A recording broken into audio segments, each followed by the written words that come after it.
Well, good morning, ladies and gentlemen. As was just said, this meeting will be proceeded in English. However, I thought I would talk in Korean for the opening remark and the former Prime Minister's congratulatory remark in Korean. Actually, since we have so many foreign guests, I suppose I can speak in English better. But since I brought a prepared Korean text, I will, for the sake of time saving, I'll just read this. 안녕하십니까. 세계경제연구원 이사장 사공일입니다. 오늘 바쁘신 일정에도 불구하고 세계경제연구원 창립 20주년을 기념하는 이 국제회의에 참석해 주신 내외 귀빈 여러분께 감사의 말씀드립니다. 오늘날 우리는 더욱 가속화되고 있는 세계화, 글로벌리제이션과 나날이 심화되고 있는 지식기반 경제, 지식기반 사회, knowledge-based society로 특징 지어질 수 있는 세계사의 큰 흐름 속에서 생활하고 있습니다. 지정학적으로나 지경학적으로, 지각학적인 측면에서 태생적으로 세계 속에서 살 길을 찾아야만 하는 우리로서는 이러한 큰 변화의 물결을 누구보다 잘 이해하고 이에 적극적으로 대응하는 일이 무엇보다 중요합니다. 이에 세계 속에서 한국 경제가 나아가야 할 방향을 잡고 정부의 올바른 국정 아젠다와 민간 기업 경영 전략 수립에 도움이 될 수 있는 다양한 국제적 사업을 수행하는 것을 주목적으로 20년 전인 1993년에 세계경제연구원이 창설되었습니다. 그 이후 지난 20년간 세계경제연구원은 세계 속의 한국 경제 길잡이가 되겠다는 일관된 목적의식을 갖고 열심히 일해왔다고 자부하고 있습니다. 그동안 이러한 세계경제연구원의 사업들을 이해하고 음으로 양으로 도와주시고 격려해 주신 모든 분들과 기관에 대해 이 자리를 빌어 심심한 사의를 표하는 바입니다. 오늘 이 뜻깊은 세계경제연구원 20주년 기념 행사는 미국의 피터슨 국제경제연구소와 유럽의 브루겔 연구소, 중국의 경제연구센터와 공동으로 주최하였으며 현대자동차 그룹의 후원으로 마련되었다는 점을 말씀을 드리면서 이들 기관에 대한 감사의 뜻을 전하는 바입니다. 아울러 오늘 이 행사에 참석하기 위해 멀리 외국에서 오신 스트로스칸 전 IMF 총재를 위시한 여러 세계적인 석학과 전문가들에게 감사의 말씀을 드립니다. 그리고 바쁘신 일정에도 불구하고 이 행사를 빛내주시기 위해 참석해 주신 이홍구 전 국무총리, 그리고 어제 저녁에 스피커들과 만나서 얘기를 나눈 현호석 경제부총리, 사실 현호석 경제부총리는 오늘 아침에도 조인하시기로 했습니다만은 국정감사 일정 때문에 그렇지 못했습니다. 그리고 윤상직 산업통상자원부 장관 오늘 오찬테 연설을 해 주실 것입니다. 그리고 오늘 오후에 회의에 참석해 주실 김중수 한국은행 총재를 포함하는 국내 모든 전문가 여러분들에게 심심한 사의를 표하는 바입니다. 모쪼록 오늘 이 행사가 미국, 중국, 일본, 독일을 위시한 주요 경제대국의 정치 리더십 변화가 이들 국가의 경제뿐 아니라 세계 경제 전체의 미래와 기존 세계 경제 질서에 미칠 영향을 가름해 보는데 큰 도움이 될 수 있기를 기원합니다. 다시 한번 이 자리에 참석해 주신 모든 분에게 오늘 이 회의가 대성황리에 개최될 수 있게 해주심에 대해서 감사드립니다. 대단히 감사합니다. Thank you very much.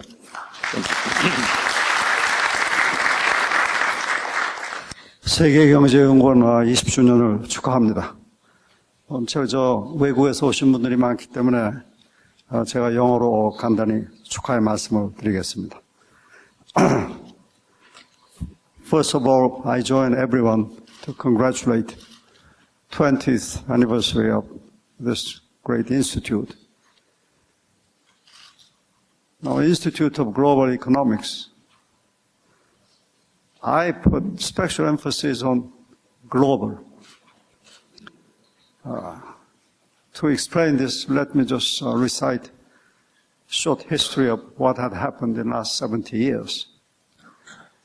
1945 was an important year because Second War ended, but that marked the end of the age of imperialism. So we were liberated from Japanese rule, but more importantly, I think we were liberated from isolation. Korea had been isolated from world history for many centuries for various reasons. But with the end of the Second War and end of imperialism, finally, Korea had an opportunity to join the world history. But fortunately, and in retrospect maybe unfortunately, we immediately faced national division as part of confrontation between the East and West, now in the age of ideological conflict, the Cold War. And indeed, we experienced 3 years of a big and serious military conflict on this peninsula. This year marks 60th anniversary of ceasefire to the Korean War. Now, in those difficult years of Cold War, we have developed our economy largely through introducing foreign capital, knowledge, technology from global community, and succeeded in our own way in modernization or industrialization. And all this came to a great celebration in 1988, if you remember, when we hosted 1988 Seoul Olympics, which also marked the end of the Cold War. The new age came to us. And we found ourselves in the global stage, partly on the basis of the sacrifices and cost we bore during the Cold War. Incidentally, 1988 also marked the new beginning for Korean politics. We succeeded in making a transition from so-called authoritarian era to democracy. Again, the world was witnessing a new era, and we have to find our place in this new world in the 1990s. Well, that's when this institute was created. I have to say a special thanks and pay respect to the leadership of Dr. Sagong-il, my good friend, to see that to play the game in this new setting intelligently, you really need a systematic and global thinking to plan our path to succeed in this new game. A good thing the Institute was created in 1993, because 4 or 5 years later, we had to face the Asian financial crisis, the contagion. Well, we got over that crisis largely thanks to the IMF Rescue Fund. I'm glad Mr. Strauss-Kahn is here today, because we are extremely grateful to the international community, but particularly IMF, to help us to get over that crisis. It's a good thing the foreigners don't understand Koreans, because in Korea, in shorthand, we call that crisis IMF crisis. Although we received the major help from the IMF, the Koreans, whenever they remember the 1988 and 1998 crisis, they say that, oh yes, that was IMF crisis. In other words, IMF had helped us to overcome that crisis. But of course, there were lots of conditions. The major restructuring of the Korean economy. And that restructuring, of course, brought some pains to many sectors of Korea, many corporations, many small businesses, and others. But in retrospect, I would say that that crisis was blessings in disguise, because we restructured ourselves to meet the requirements of new age. For example, the current crisis started with the 2008 Lehman crisis. I think in comparative terms, Korean economy has done quite well. And underneath, I'm just referring to the contribution of Institute of Global Economics. Of course, along with many, many important think tanks in Korea. We have the president of KDI here, and so I would like to pay my respect to the community of economists, community of policymakers who have intelligently guided our economy in the process of globalization. I think finally we have come to a new era where we have to chart new course as we get over, I hope, this current crisis. In the meantime, we have played our share of needed contribution to the global cooperative scheme. For example, we had hosted the G20 meetings, which meant a great deal to us because we wanted to cooperate not only with G7 countries, but also large number of developing countries. In the meantime, of course, we signed so many free trade agreements, notably with the US and EU. In this period, Koreans made a very good advancement in the international community. Our foreign minister became the Secretary General of the United Nations, which we really never dreamed of back in 1950-53, when we were saved by the decision of the United Nations. And still, you find the flag of United Nations Command in this city because that command is still in operation. We are delighted that a Korean who immigrated to U.S. with his family, Mr. Jin Yong Kim, had become the president of World Bank. All these are reflections of the achievement we have made, but of course to us, responsibility to perform our share in international development. So I think this important conference will not only give directions to the international community, but particularly to give us Koreans an opportunity to rethink about where we are and how we shall move forward. So once again, may I congratulate Dr. Sagong and the Institute for Global Economics and all the big stars in our economic thinking.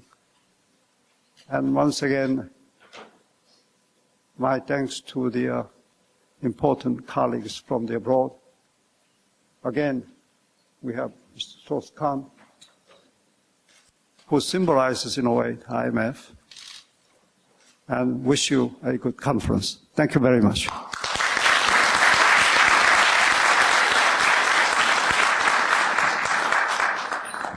Thank you very much. Please have a seat. We not only call the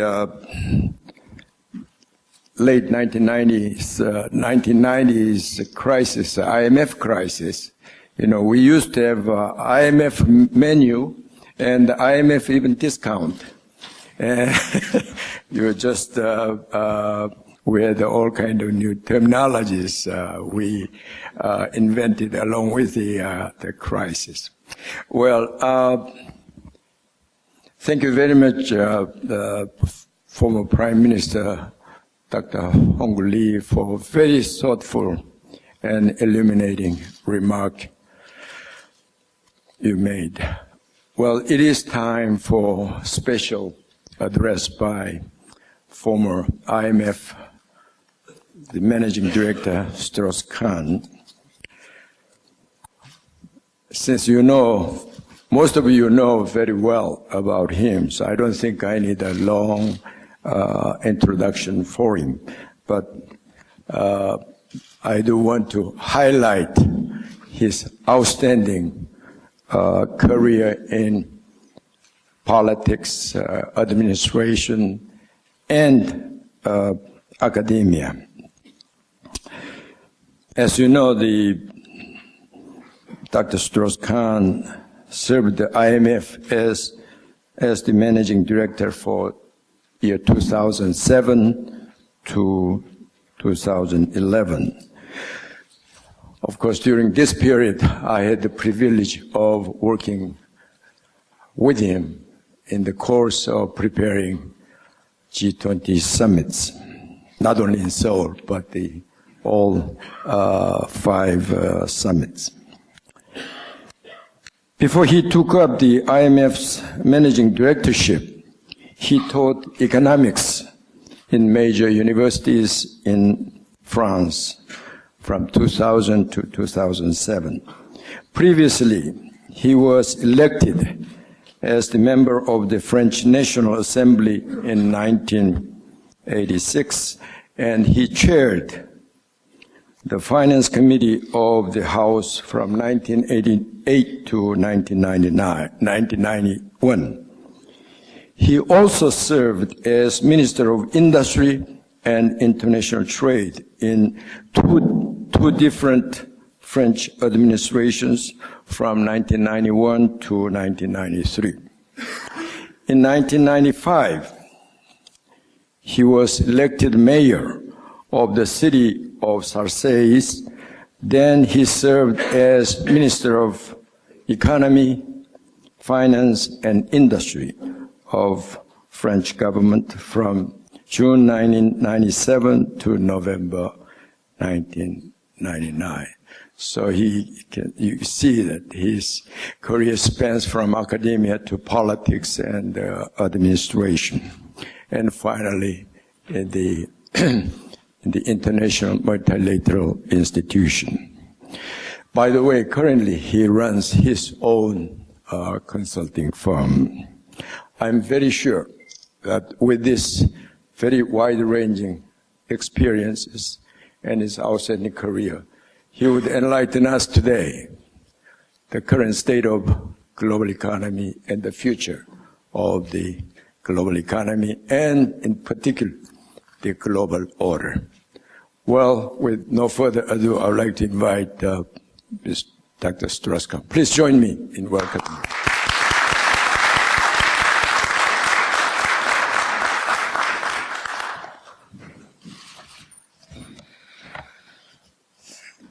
Well, ladies and gentlemen, I was very happy to be invited by Chairman Il Sakong to this conference, and I wanted to congratulate him for the 20th anniversary of the IGE. But I'm especially happy to be here in Korea because it's a place where so many things happen.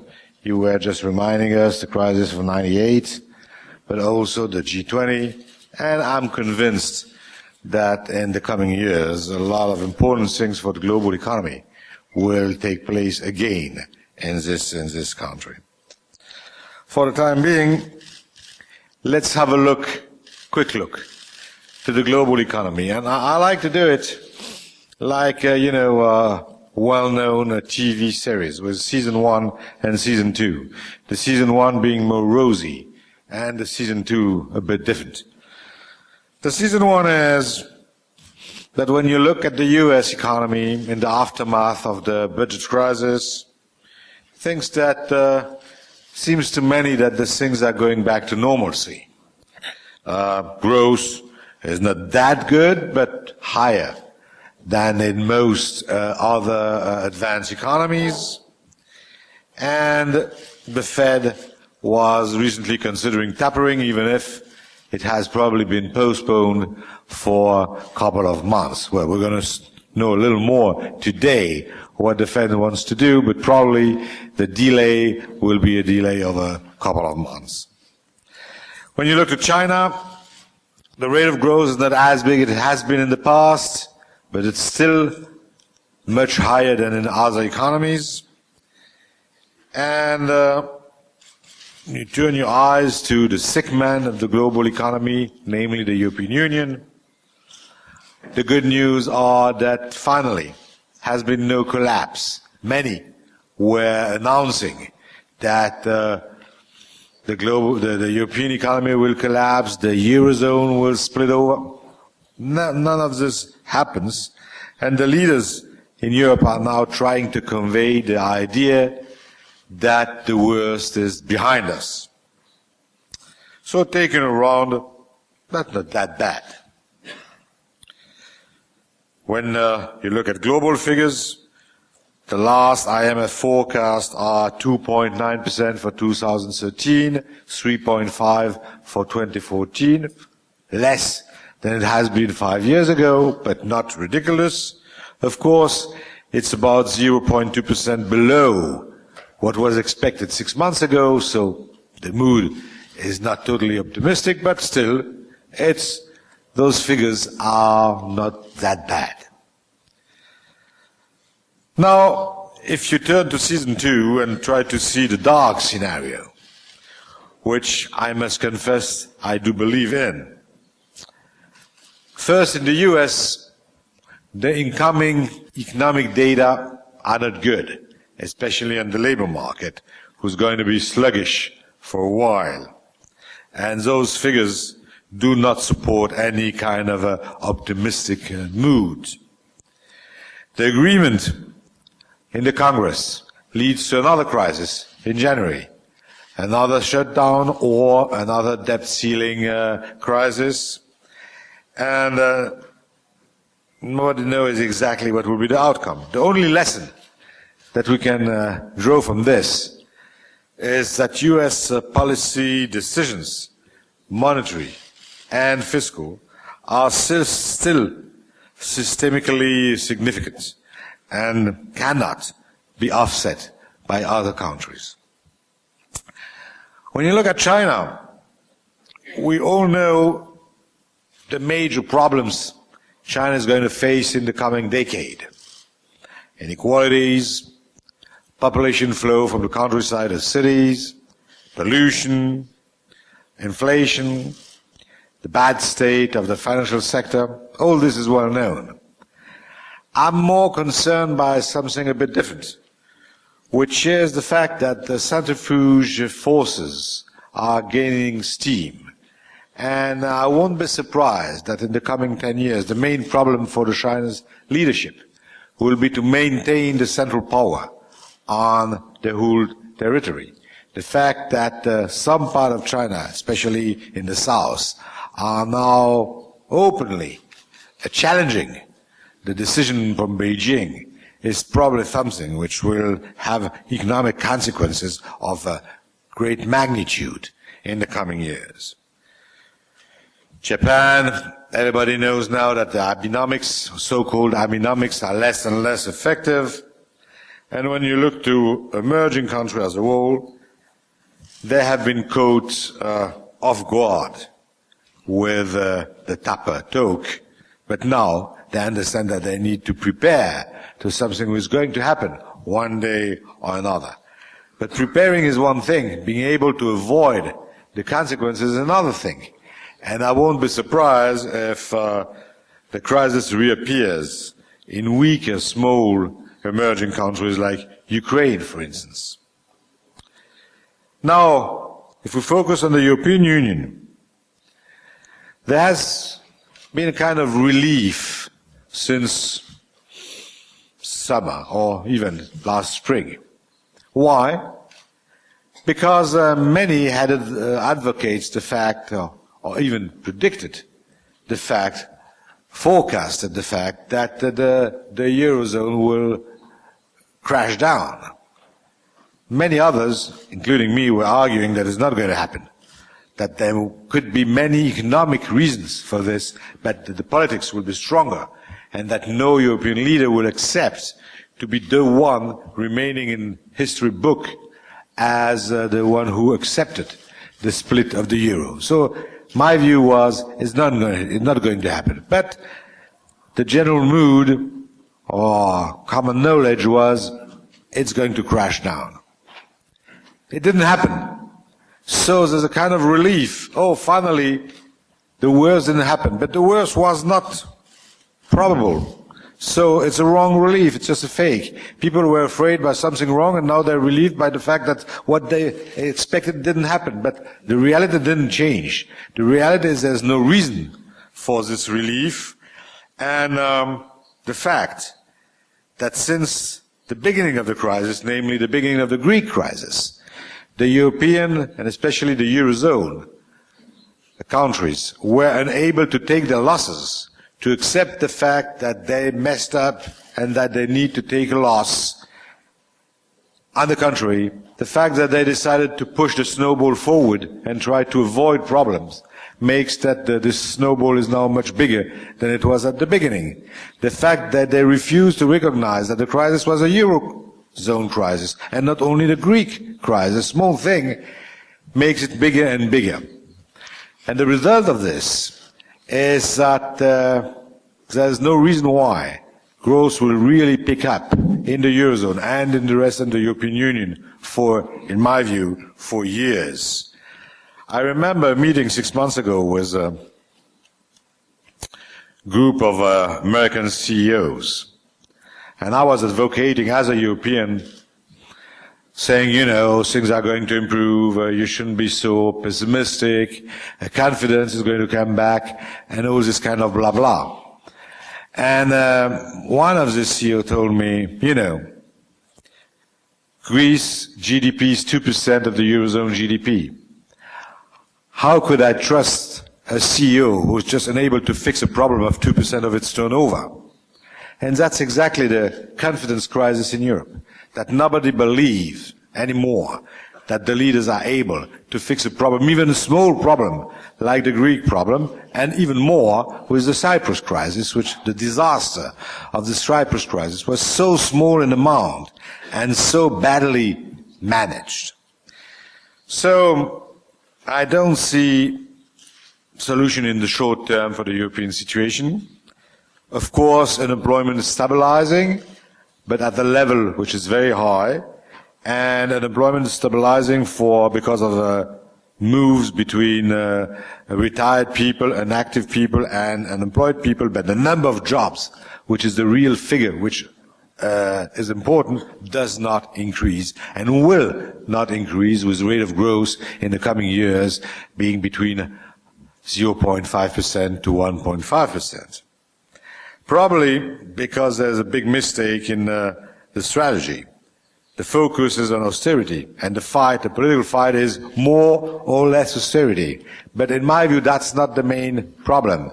The main problem is competitiveness, and very little is done in most European economy but Germany to try to improve competitiveness of the economy. So you may argue hours to tell that more or less austerity is the good thing. If you don't solve the competitiveness problems, there is no long-term solution for the European economy.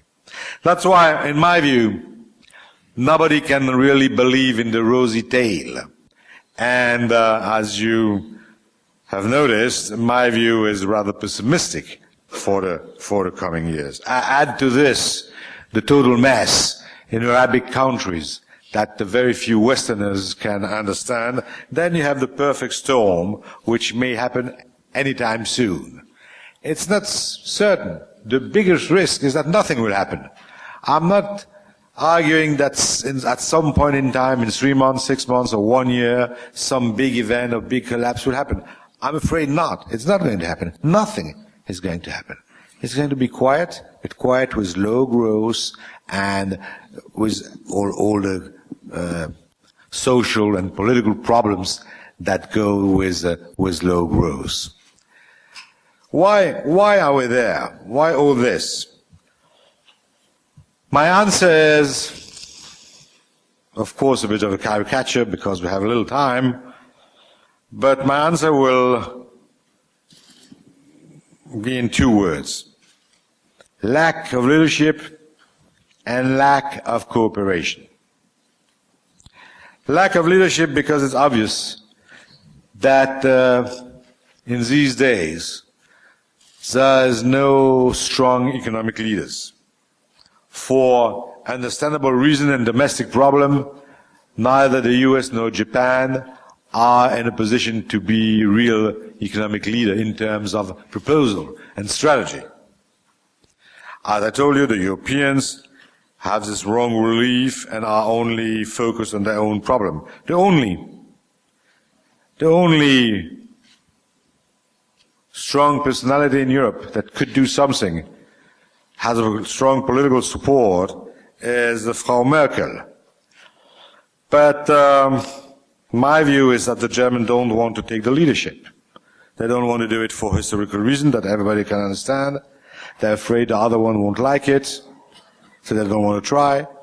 And more than that, they don't want to take the leadership because when you're a leader of a union, which is basically founded on solidarity, then you need to organize the solidarity. But the Germans don't want to organize the solidarity in Europe because the main political ground on which Angela Merkel has been elected is we Germans don't want to pay for the periphery. So you cannot at the same time be elected on this basis and take the lead and organize the financing of the periphery. So they will refrain themselves of taking any kind of leadership, and I'm afraid that others, I'm not going to quote them, are just unable to take any kind of leadership. So what happens? All European leaders are hiding behind the ECB, saying the ECB will provide liquidity and that will solve the problem. We don't need to do our homework. We don't need to do what we have to do on the debt and deficit side, on the competitiveness side, because any problem, any time, will be solved by the ECB, which of course is a big illusion. So, no leaders and no cooperation. The momentum for cooperation, which was so strong 5 years ago or 3 years ago, is now vanishing. I totally agree with the paper by Colin Bradford, who is going to be discussed in the next session. well, have some disagreement, minor. But I totally agree with the spirit of the paper, and namely when he says two things. The first one is that the main G20 meeting trying to organize this cooperation was the London meeting in April 2009. And when he says that G20 is not only leaders' meetings, but also all the work stream which takes place in between. But when you look more closely to the 2009 meeting, why did it work? It worked because of big leadership. Gordon Brown was sharing, he knew what he was talking about, he had an agenda, and he pushed the agenda forward. Second, it worked because, let's say it bluntly, all the leaders around the table were scared. They were so scared that they wanted to find a solution, and nobody wanted to be the black sheep. Nobody wanted to be the guy trying to make troubles. So it was possible to push forward a solution in terms of international economic cooperation, and it worked, not that badly. At the same time, one of the solutions pushed by the IMF was to triple the resources of the IMF, and again, in other time, many would have raised their hands saying, is that really useful? Do we need to do that? So on and so forth. Because they were so much afraid by the situation, they all say, okay, let's give the IMF the resources they need. So when the leaders are afraid, you can work with them. When they're not, it's much more difficult. And that's why I want to pay tribute to Gordon Brown for his chairmanship of this meeting, but also to another man who is in this room. I'm thinking to Ted Truman, because one of the results of this meeting was to increase the resources of the IMF, and especially the allocation of SDRs, and that has been proposed by Tim Geithner, but the man behind this proposal was Ted, and he did very well at this time. So, cooperation is now much more difficult, because the mood is not that much to go to cooperation. The mood is much more to follow populistic, domestic, political problems, and nobody wants to accept this idea, which is the basic idea and should be the mantra of international economic policies these days, which is that there is no domestic solution to global problems. So, the fact that nobody really wants to understand that the world has changed, that the technology dominance of the Western countries has disappeared because of development, the internet, the economic intelligence, whatever, and that the 2 centuries that took place between the beginning of the 19th century and the end of the 20th century, where small countries, including France, and UK, and after the US, but small in number compared to the total population of the world, were able to dominate the world just because they keep the technology for themselves. This period is over. And that now you cannot have a global leadership which will not take really into account the other part of the world. And for this, you need a body to do it. Of course, the obvious one is the G20. But even if, as I said before, the G20 has been very effective in 2009. I'm afraid that many will join me in agreeing that since then, the G20 is not that effective. It doesn't mean that no important work which is done to prepare the G20, and a lot of analytic work is done, which is very helpful. But what's the outcome? And the outcome is very, very small. For many reasons. One, in my view, is that the message coming out from the G20 is totally pulverized. Some small facts, which may seem to you just a detail, but in my view is very important, is that when you come out for the G20 meeting, each of the leaders has his own press conference with his own national press, and he said what he wants to say, which has nothing to do with what the other guy says in the next room. Nobody checks if what the French president is the same thing that what the American president says, or what the Chinese president, well, I don't know if the Chinese president makes a press conference, but let's say the Japanese one. And the messages are so different because they're all focused on domestic problem and domestic politics. So that's just a way to show, it's a small thing, but the way to show that there is no real strong message but the communique, but we all know what communique means. No real strong message coming out from this G20. But the message is not the only thing. To have an effective G20, which, in my view, will be a right way to boost international cooperation, you need this group to have some kind of institutional power. I do not believe that any kind of new international economic treaty is possible today. We're not anymore in 1944, we're not anymore at Bretton Woods. All this is behind us. It will be just impossible to go for democratic reasons through different parliaments. Forget about it. It's not even a problem of quota, of legitimacy, like in the IMF, because the quota problem has been partly solved and is not anymore that much at the center of the question. The problem is that the G20 needs to have more legitimacy and more relevance. Legitimacy in terms of representing the rest of the world. As you remember, the G20 has been set up by Bill Clinton at a time where the idea was most to have a front for emerging countries, to keep them quiet and not to really do something strong. And it started as a finance minister meeting. It's only when President Bush decided to convey a meeting at the head of state level for the first time in November 2007 that finally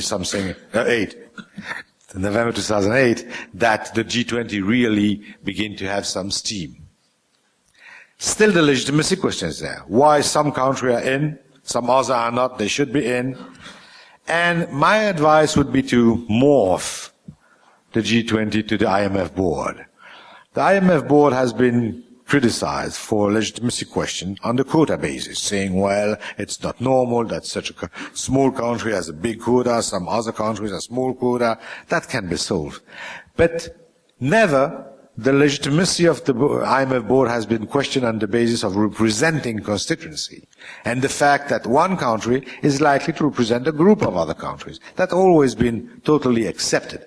And that's a way to include everybody, all the countries, to be concerned by what happens in the G20, because they won't say, oh, that's big countries discussing from themselves. I'm not in, I'm not concerned. They are concerned if they represented by somebody in. So morphing the G20 to the IMF board, or the other way around, will give the G20 the support of a staff and the power of an organization to make decisions and to be legitimate. And the same thing on relevance. We all know that the best way to avoid a problem is to create a committee and to ask the committee to write a report. And then when the report comes, it's too late. If you have other problems, you just forget about the report. The only way to be effective is to have a system where somebody from meeting to meeting reports on the decision which has been made the last time, say that has been done, that has not been done, decision has to be made, and so on. But to do that, you need to have an organization. And the only possible organization, in my view, for the G20 is to use the IMF as his own body. So, changing not the IMF, but the G20, deciding that the G20 will be exactly the same kind of body or organization or representation that the IMF board, making that the decision done by the G20 will be implemented by the IMF is a way to make the system much more effective and to create a real governance for the global economy. Is this going to happen? Not sure. But I do believe that it's one of the easiest reform, a possible reform, because, you know, Dreams are nice, and you can imagine very nice new system, but you don't have a magic stick to go from where you are now to the new thing you would like to implement. So the only interesting proposals are realistic proposals. And this one is a realistic proposal because it's not very difficult to implement. And to do this, will probably, in my view, give the G20 the strength it needs and be a way to really revamp international cooperation. Without this kind of revamping, I'm afraid that we're going to experiment and to contemplate years of blah blah in international meetings, decision made in different countries based on its own interests, and never trying to have a win-win game that will make everybody better off. It's probably a dream. I will end on this. It's probably a dream, and I'm not sure it's going to happen, for the least. But I know what the nightmare will be.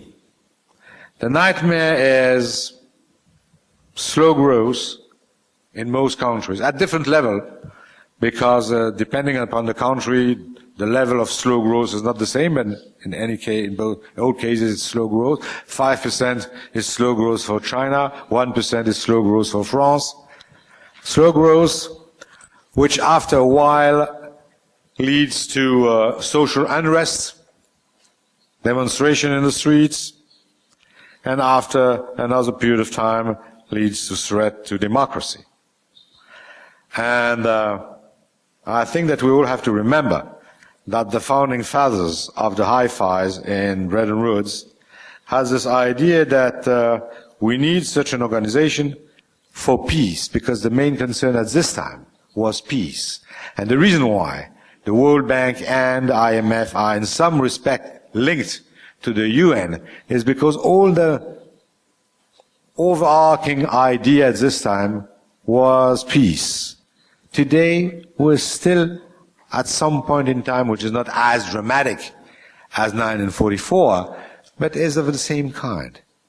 No economic recovery, social unrest, stress to democracy leads to some kind of war, and the role of economic coordination, for which the G20 can be the right tool, is to, of course, boost economic reforms and growth, but at the end goal is to maintain peace, and that's really what is at stake in the coming years. Thank you very much.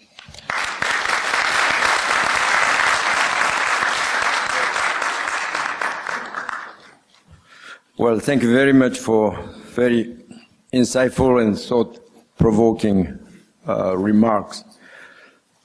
Although we are running a little bit behind the schedule, but I am Dr. Strauss-Kahn, agreed to entertain some questions or comments from the floor.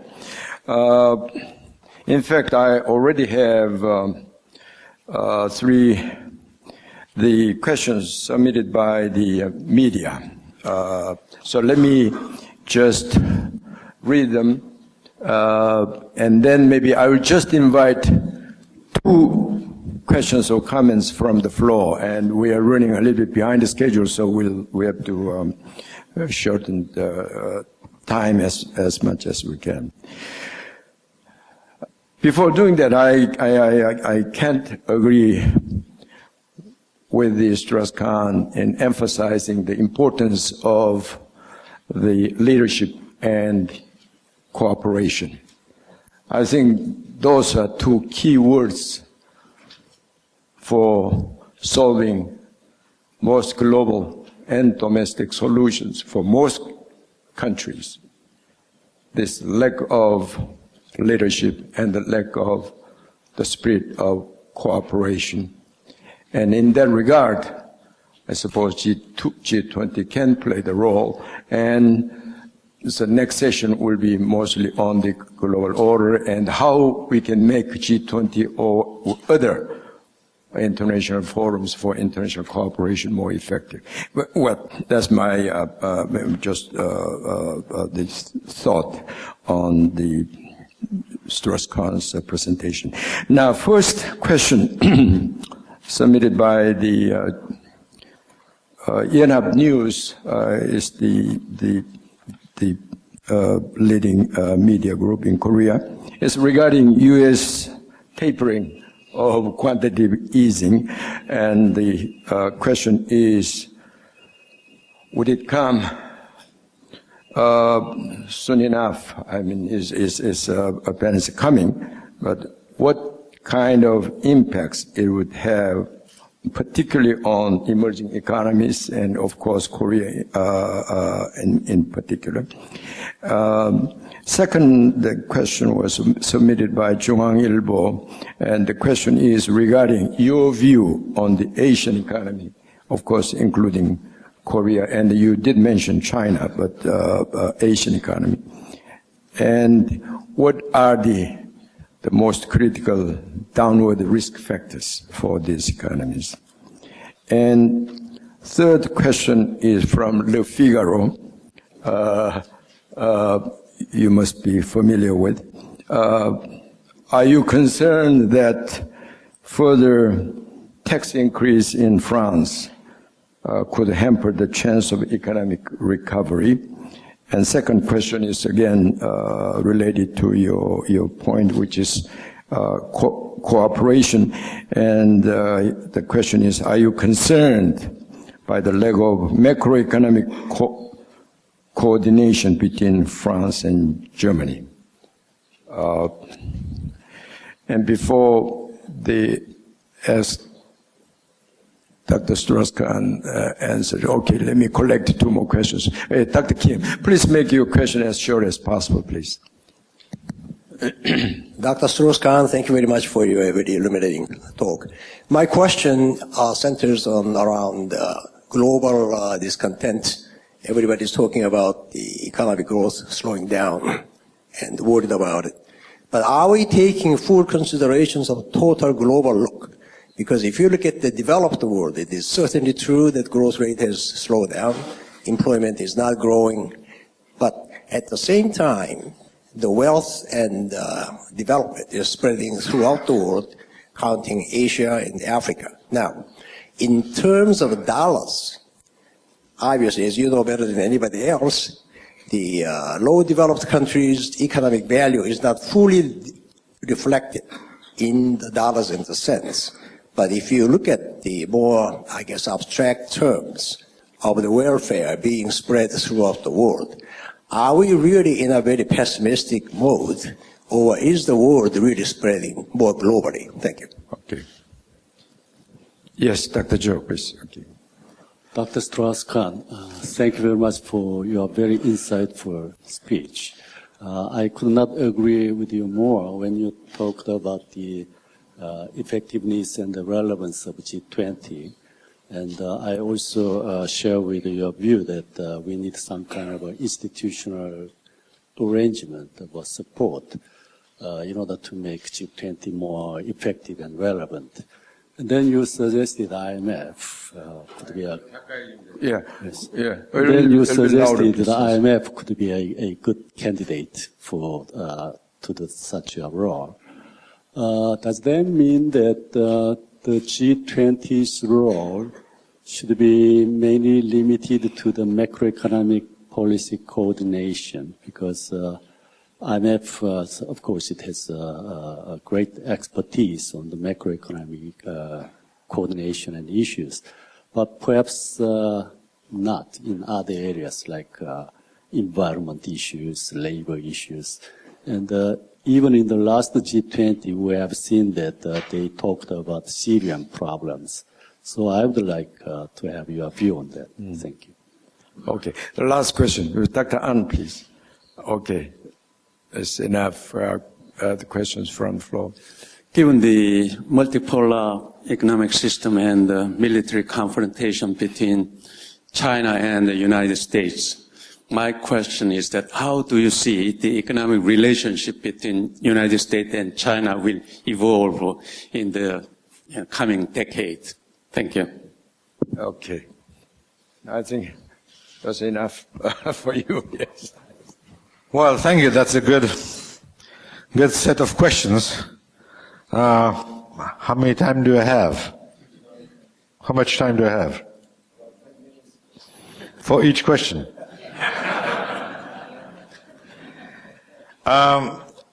U.S. tapering. Well, I guess the impact is rather well known. When it's going to happen, the main result will be increase of capital flows going back to the U.S. And with capital flow going back to the U.S., we will have, of course, problems for emerging countries in terms of exchange rates. And to know that doesn't mean it's easy to reinforce their own situation and to create a line of defense. In many countries, the problem will be exactly the contrary of the one they experienced a few years ago, when too many capital inflows came to especially Brazil, which was the most vocal at this time. You remember Manteiga talking about currency war and things like that. So the short-term impact will certainly be on this one, and I'm not sure that all of the emerging countries, and not only emerging countries, true for Europe too, will be able to face without problem this reverse movement in capital flows. But another question is even more interesting, which is the one which has to do with the role of the dollar. Let's imagine that, I don't know, 6 or 5 or 7 years ago, Dr. Sakung organized the same kind of conference here in Korea, and some funny guy came to the stage here, take the floor, and say, let's imagine that we're going to face a crisis originated in real estate in Maryland, but through structured products and the banking system is going to spill over the rest of the world and create a big crisis, almost as big, at least the biggest since 1929. What could happen to the dollar? I guess that most of us will have wrong, including me, will have wrongly said, oh, that's going to be very bad for the dollar and that the dollar will collapse. Of course, nothing of this kind did happen. So the idea that changes in the U.S. policy may impact strongly the role of the dollar in the coming years is, it might be totally wrong. I don't know what's going to happen in 20 years from now or 30 years from now. But in the coming years, I do believe that the role of the dollar will still remain the same, tapering or not tapering, and that the importance of the dollar, not only on international trade, but more important on international finance, is going to stay as strong as it is today. So in this case, what are the Asian risks? That was the second question. Well, as I just said a few words before, I think that most of the Asian risk comes from the situation in China and growth or lower growth in China, stability or instability in China. And of course, the way the Japanese economy is going to behave has also its own importance, but probably what's going to happen in Japan is just going on in the same pace than the one we experienced for years, even if the recent period was a bit different. It's not true for China. And as I told you, I won't be surprised. I'm not at all an expert in Chinese economics and Chinese politics, but as most of you, I'm really interested in what's going on in this country. And my last trip there a few months ago, I was really amazed by the way very high-ranking politicians are now talking openly of, I won't say of a split of China in different pieces, that would be too strong a word, but at least a split of the power. And the fact that this idea I had, probably wrongly, of a unified China with a unified leadership and decision made in Beijing that's applied everywhere, that is totally behind us. So the risk for China is this one, and the consequences for, in terms of economic growth, for the rest of Asia, and from this point of view, are really, really important.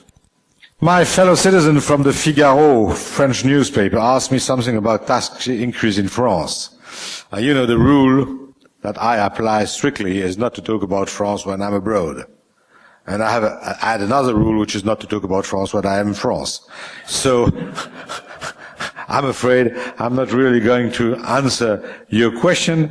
The only point is that we're talking about the global economy, and I'm not quite sure that the tax increase in France will have a big impact on the global economy.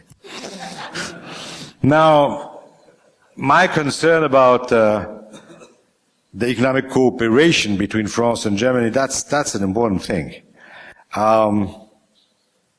Everybody knows that for 20 years or so, during 20 years or 25 years at the beginning of the EU, all the trigger for change came from cooperation between France and Germany. And in the beginning of the 90s, there was the mood among what we call small countries, which mean other countries, besides UK is a special case, saying we're fed up with the leadership of the French and the German. Everybody has to be equal in Europe, and we, smaller countries, want to have our words, and so on and so forth. But after a couple of years, 6, 7 years, end of the 90s, the move went the other way around, with the small countries saying, okay, you're right. When France and Germany are not taking the lead, then nothing happens. So rather than asking for having our own word, we will ask you, French and German, to make decisions. So we're back in a period where the cooperation, and more than cooperation, the really good understanding between France and Germany is so important. The point is that to be able to have an effective discussion, you need to have done your homework, which is not the case of one of the two partners. I won't mention which. So I'm afraid that it's very difficult today to have a real effective discussion between France and Germany because of such an imbalanced situation between the two countries. Nevertheless, this cooperation is still at the center of the European problem. It's absolutely right to say that if you look to the rest of the world, especially emerging countries, well, things may not be that easy, but not that bad. And as you said, the figures are a bit fluid. The way we measure growth and the increase in well-being and wealth is not always the right way to do it. And so we should have a more optimistic view when we look at the rest of the world. I was recently in Africa, in several African countries, where potential is huge, of course, starting from low level of development and low level of GDP, but with possible rate of growth for the coming years, which are fantastic. Same thing for other parts of the world. And so, I should probably be as pessimistic as I am, because in many other parts of the world, things are going well. And I remember when I recently met with some economic leaders, political leaders in emerging countries, they asked me what was my view on the global economy. And then they say, okay, Europe is doing badly, and we're concerned because of 25% of the global GDP, so it's important part of our trade. But there always has been a part of the world going badly. Now it's Europe, we're going to do without.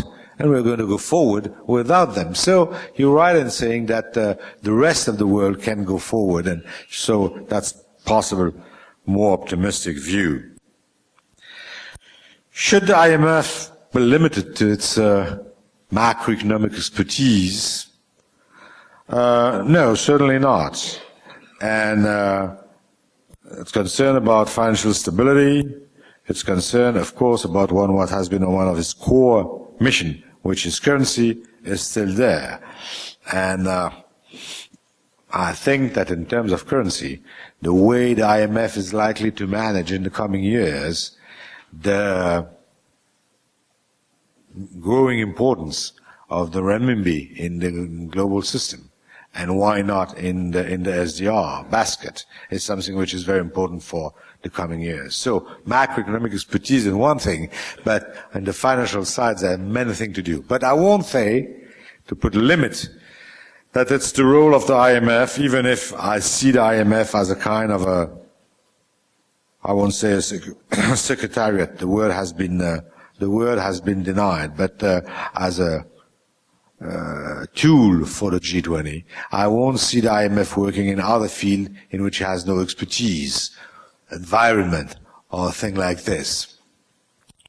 So, not only macroeconomic expertise, much more than that, possible also intervention in countries, but focusing back on what has been the core problem, which is the currency, and we have, obviously, a very important currency problem to solve in the coming years, which is the role of the Chinese currency. And now, a few words on the economic relationship between US and China. The G2. I don't know if the Chinese really wants to be part of the G2. The problem is when a G is only 2, if one of the members don't want to be part of it, there's no G2 at all. In one way or another, both American and Chinese will have to manage things together. The amount of money that the Chinese have denominated in dollars is so important that even if they can afford a loss of 10-20% of that, they cannot be without some concern about what's going on in the US. Probably a collapse in the value of the dollar will be more damageable for the US than for the Chinese themselves. But even so, it's also a problem for the Chinese. So the way the global economy is going on, the way they will take part, both of them try to manage together, even in a conflicting way.